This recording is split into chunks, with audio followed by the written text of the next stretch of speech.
Bonjour à tous, bienvenue à notre méditation quotidienne.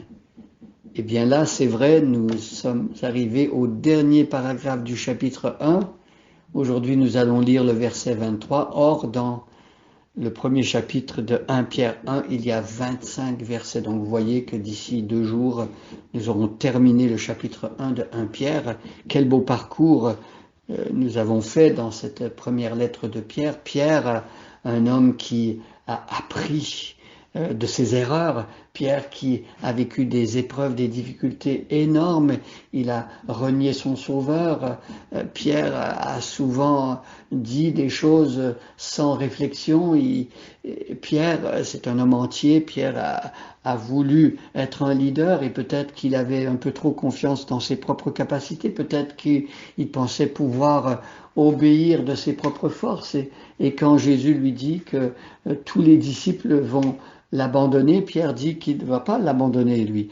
Pierre pensait peut-être être plus fort que ses collègues, ses amis, apôtres, et il avait besoin de venir à Jésus, d'être humilié et de reconnaître qu'il n'était pas plus fort que les autres, et ainsi pouvoir puiser dans les ressources que Dieu lui donne par Jésus-Christ, et c'est la même chose pour nous. Nous sommes appelés à nous humilier devant Dieu et reconnaître que nos forces ne sont que faiblesses et nous attendre aux forces que Dieu lui-même nous donne à chaque jour.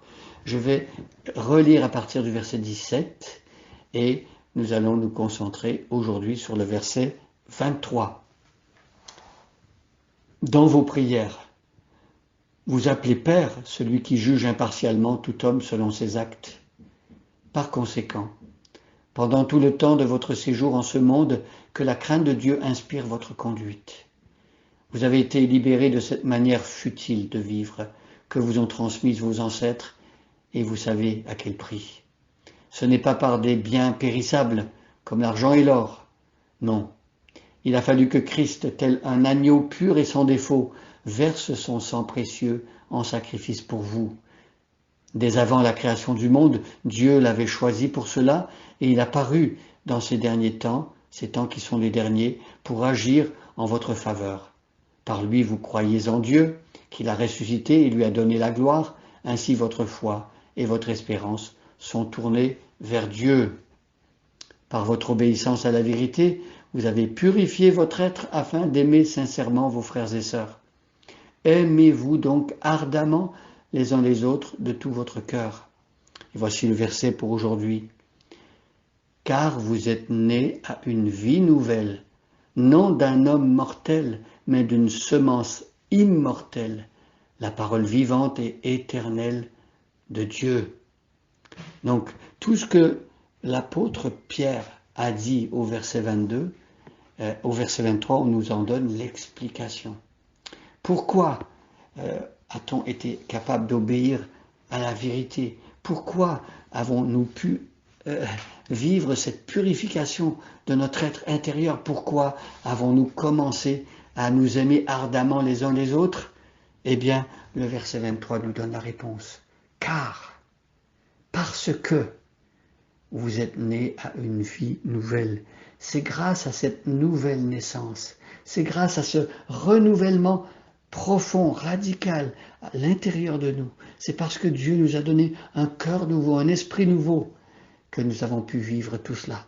Et ici, le verset 23, Pierre nous dit que ce changement, cette transformation profonde, ça ne vient pas d'un homme mortel. C'est pas le pasteur de votre église, c'est pas tel ou tel homme de Dieu, évangéliste, ou ce n'est pas par un rite humain non plus qu'un homme a pu acquérir la nouvelle naissance, la vie nouvelle. Non, c'est par l'action de Dieu. Et le verset 23 se poursuit et nous en avons la réponse. C'est par la parole vivante et éternelle de Dieu.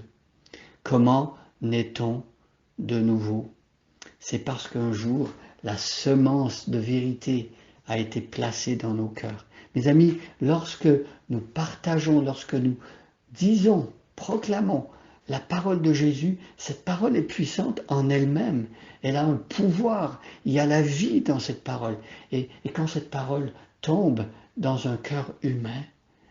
Et lorsque la terre, le terreau du cœur est préparé, labouré, eh bien, cette semence va porter du fruit. Cette parole va créer la vie.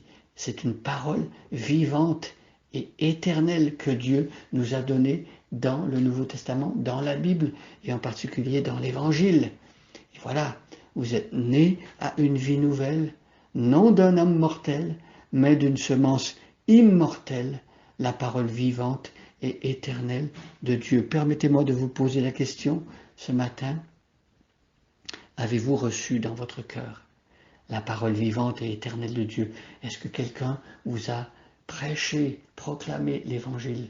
Avez-vous reçu, avez-vous accepté cette parole? L'avez-vous cru? Eh bien, mes amis, cette parole fait des merveilles dans la vie d'une personne qui l'accueille. Cette parole nous fait naître de nouveau. Et mes amis, si vous n'êtes pas encore nés de nouveau, si vous n'avez pas encore reçu, accueilli cette parole par la foi, aujourd'hui peut être le jour où tout change, tout bascule, où vous recevez une vie nouvelle, vous recevez une semence immortelle. Oh mes amis, je vous en supplie, recevez cette parole avec foi et vivez cette vie nouvelle. Soyez transformés et que votre cœur soit émerveillé de voir ce que Dieu peut faire dans la vie d'un pécheur qui reçoit sa parole. Oui, je vais prier afin que Dieu nous permette de recevoir sa parole. Et je dirais que cette parole qui est proclamée, nous la recevons pour le salut la première fois que nous l'entendons, la première fois que nous ouvrons notre cœur et que nous portons foi. Mais c'est une parole qui se reçoit et qui continue à être crue et vécue à tous les jours de la vie. Je vais prier. Merci Seigneur pour ta parole qui produit la vie nouvelle. Merci parce que cette vie nouvelle, c'est la vie de Jésus en nous. C'est une vie éternelle, c'est une semence immortelle. Et Seigneur, nous te prions que par cette semence, nous soyons constamment transformés de plus en plus à l'image de Jésus-Christ et que ceux qui n'ont pas encore reçu cette parole la reçoivent pour connaître de l'intérieur, intimement, la vie de Dieu en eux pour l'éternité. Bonne journée à chacun et à chacune et soyez bénis.